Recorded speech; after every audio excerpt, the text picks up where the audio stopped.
right. Hi, everyone. My name is Liz Ritteman, and I'm with Nine Health. And today we are going to talk about the COVID-19 vaccines for children. Joining me today from the Colorado Department of Public Health and Environment is Chief Medical Officer, Dr. Eric France. Thank you for joining us today. Hi, Liz. It's great to be here. So let's talk about first, where can parents go to take their kids to get vaccinated?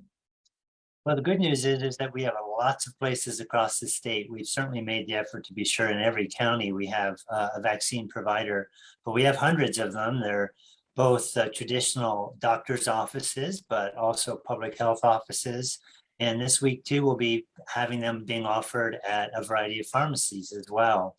And then we're doing events, which have been very successful to date, where we partner with a local organization like a museum or zoo, places where families might normally go. And they've been great sponsors and supporters. We've had some great clinics with our partnership with Children's Hospital of Colorado, which has a variety of sites across the state. So lots of different places that a family can go to be sure to get their kids vaccinated.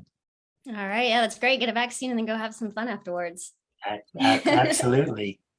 Let's talk about the vaccine for the Pfizer vaccine for children 5 to 11. That's new. How safe is it? Well, we know a lot about the safety of the Pfizer vaccine. And what's unusual here is that oftentimes when there's a new vaccine, it was first used in children and then expanded to adults. So think of the chickenpox vaccine or the pneumonia vaccine, first used in children, then expanded to adults. Here it's the reverse. We have hundreds of millions of doses of Pfizer that's been given to adults. And now with a great safety track record and a great understanding of the safety, we moved it down to the teens. Tens of millions of teens across the United States have gotten it, lots of safety information. And now, of course, it's the 5 to 11-year-olds. And the studies that were done to get it approved for use in these kids involved a lot of safety studies and found that the vaccine's very safe. So I think you should consider this vaccine similar to other childhood vaccines. When your child gets vaccinated, you might expect their arm to be sore. There should be some pain. They may have some redness at the site. Occasionally it might be itchy, and then they may have some general side effects as well. They may have a headache, they may have a bit of a fever.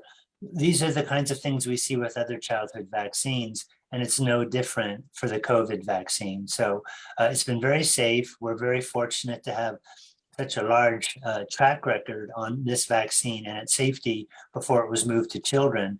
And so I'm confident that it will be very safe for children ages 5 to 11. All right, that's good. And definitely better than catching COVID, right? Absolutely, better than catching COVID. And for children, as you know, COVID can be without any symptoms. It can be a mild disease, but rarely it can have some serious illness that leads to hospitalization and intensive care unit admission. So there are other diseases like this in childhood where they may be common, and when they occur, they're kind of mild. We think of chickenpox again, where children got it and for the most part were fine. But there was always every child, 1 in 1,000, who had a serious complication and ended up in the hospital from chickenpox. It's the same thinking around COVID. We vaccinate everybody so that those rare events don't happen, and we protect children from the more serious disease. Yeah, that's good. Let's talk about the difference between the dosage for the kids 5 to 11 and then the dosage for the adults, because it's not the same, right? No, and children aren't just little adults, right? They need their own special medicine and their own special approach. And they're smaller in size. They have strong immune systems. And it turns out that you can give a 5 to 11-year-old 1/3 the size of dose that you would for a teen or an adult and still get really great response of the immune system. We also expect that if you give only 1/3 of the dose, the side effects will be less than they are for the older children and adults. And we've seen that with a number of the side effects being less common for the children than they are for the teens and adults. And we believe that's because it's only 1/3 the strength. So even if there's any rare serious side effects, they should happen less often too, because we're using a smaller dose. So while it's a smaller dose, it's still an effective dose. It's been shown that this vaccine prevents COVID illness, and at this dose, it works. So why give a high dose when a lower dose can work just as well? And that's what we've done for the children. Yes, yes. And for those of you who are watching us, if you have questions, feel free to leave your questions in the comments and we'll be sure to ask Dr. Eric France. Again, he is the Chief Medical Officer with the Colorado Department of Public Health and Environment. So he is definitely the guy to ask any questions you might have about the vaccine for sure. And kids, they're going to need a second dose just like the adults do, right? It's right. It is a 2-dose series for kids, and they're 3 weeks apart. So if you remember with the Pfizer vaccine, it was a 2-dose series to begin with. It also was 3 weeks apart. So it's the same approach for children as it is for the teens and the adults. I will say that one thing we might learn is that for kids, instead of being 2 doses, maybe ultimately it will be 3 doses, and I say that now because we all recognize that in adults, the Pfizer vaccine starts to wane in terms of its protection. The protection goes down after about 5-6 months. The adults are still protected against being hospitalized or getting really sick, but they can still catch COVID after about 6 months. And so that's why we recommend adults all get their booster shots, because the booster shot seems to protect us from actually getting it and transmitting it to others. So if you do take your child to be vaccinated, very likely they'll ask you if you want your booster shot as well. And I would certainly recommend that if it's been more than 6 months since you've had your Pfizer vaccine or your Moderna vaccine, or if it's been more than 2 months since you had the J&J vaccine, you are due for a booster. And you should accept that booster at the same time that you're getting your kids vaccinated. I think that's an important preventive approach that might help protect our hospitals and help us control the pandemic in the coming weeks and months. Yeah, I think that's great. And, making a family event out of it, I think is a good way to teach your kids the importance of taking care of your health, right? Absolutely right. We've done this for years with flu shots, where the whole family gets the shot and the parents get to model good behaviors to their kids. I will say that I'm proud that my 27 and 24-year-old children, after a lifetime of flu shots, are oftentimes the first in our family to get theirs. There's a little family competition with my grown adult children, which of us get our flu shots first. And I think that's because we showed the way as parents when we all got our shots together. And it can be the same here for COVID. It's a great opportunity for families to show children what healthy living and prevention is all about. Yeah, I think that's great. And, to that end too, not just with getting the vaccine, right, but teaching your kids about wearing their masks when they're out in public. Yeah. That's for sure. There's all kinds of important opportunity to teach children. Before being serving as chief medical officer, I was 25 years as a pediatrician, and working with families, making sure that they understand the important modeling and teaching of their children on the basics of preventing disease was very important to me in my practice. Washing hands, wearing masks, staying 6 feet apart. Children model their behaviors after their parents. And so being vaccinated as a parent and the kinds of appropriate behaviors will be picked up by the children, and that will be good for everyone. Yeah, I think that's very important. We have a question from a viewer who wants to know, where is the best place to get a vaccine? And I think you mentioned there are lots of places, right? Yeah, you can go to our, if you Google or put in Colorado Public Health pediatric vaccines on a search, you'll find our website, and the website has some links at the very top of the page that will give you information about where you can go. You might check if you have a doctor or nurse practitioner that you routinely see. You might call their office first and see if they're doing it, because many of our primary care doctors are now offering the vaccine. If they aren't, they may have a recommendation as to where in their neighborhood you can go to find the vaccine, but it should be relatively simple. I will say that as demand is high, there's a of course, a lot of families and parents who are coming in for vaccination. So you might say, I got online and it looks like I can't get anything until December, or I can't find anything in the next week. That's to be expected, and sign up where you can and get your kids vaccinated when you can. And just know that that protection will come to you. With the demand that we have right now, you may have to wait a little longer to find an open spot. But that wait is good because that means more people are getting vaccinated, which is going to Yeah, make our community safer. So exactly right. And of course, with vaccines, it's not just the protection of the individual, but it's the protection of the community.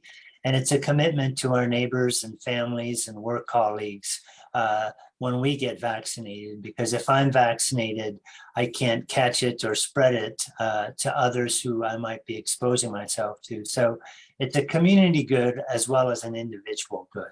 yes, absolutely. And you mentioned earlier about contacting, maybe your child's pediatrician to see if you can get the vaccine there. And so that raises another question. If your child has an appointment coming up, can they get other vaccines at the same time as their COVID-19 vaccine? They sure can. It's been shown to not cause any trouble with the COVID vaccine. So you do not have to get the COVID vaccine alone. And really, it's very important that kids are up to date with all their vaccines. We have worries that if families delay routine vaccines, those other diseases might start showing up. For example, the measles vaccines given at age 1 and age 5, and if those are delayed to a large degree in a community, measles might still show up. It's in other parts of the world, and travelers might bring it back to our communities. And historically, there have been outbreaks of measles from time to time when vaccination rates are low. We have seen a dip in a lot of these routine childhood vaccines, like the measles shot and the whooping cough shot. So make a point that when you get your COVID shot, if your child needs other vaccines, get those at the same time. Yeah, that's very important. And how effective is the vaccine for the 5 to 11 age group and then the 12 to 17 age group? What are we seeing?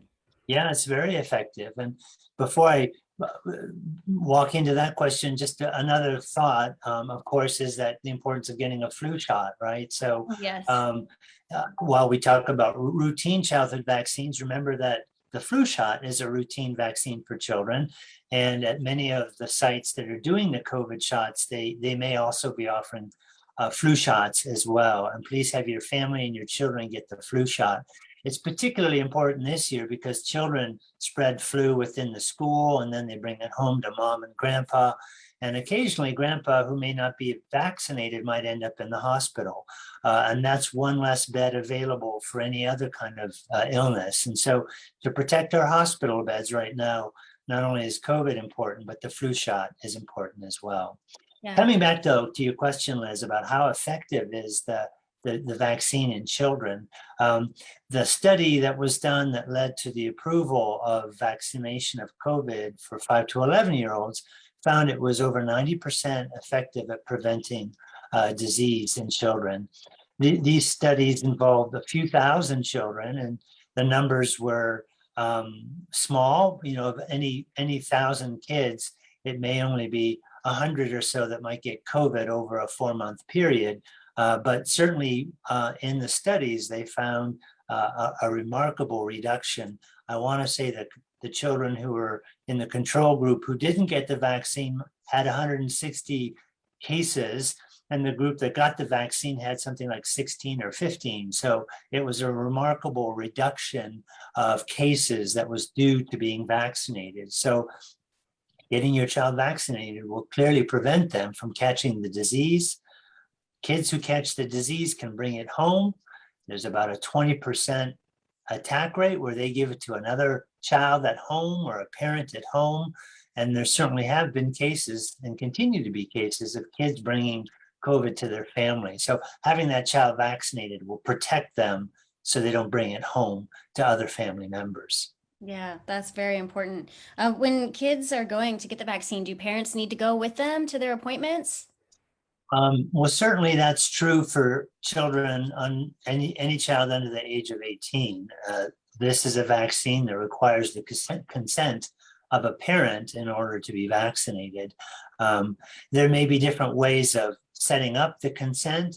Some school-based health centers may gather parent consent through forms sent home with the children and then administer it in the school without the parent there, but that would be rare, especially for the 5 to the 11-year-olds. Those children will be getting their shots with their parents there and with consent from the parent. All right. Well, Dr. Eric Frantz, thank you so much for joining us today and answering our questions. And to all of you watching, thank you so much for watching and participating. And we just want to take a moment to remind you that Colorado Gives Day is coming up, and we hope that you will remember 9 Health on this day.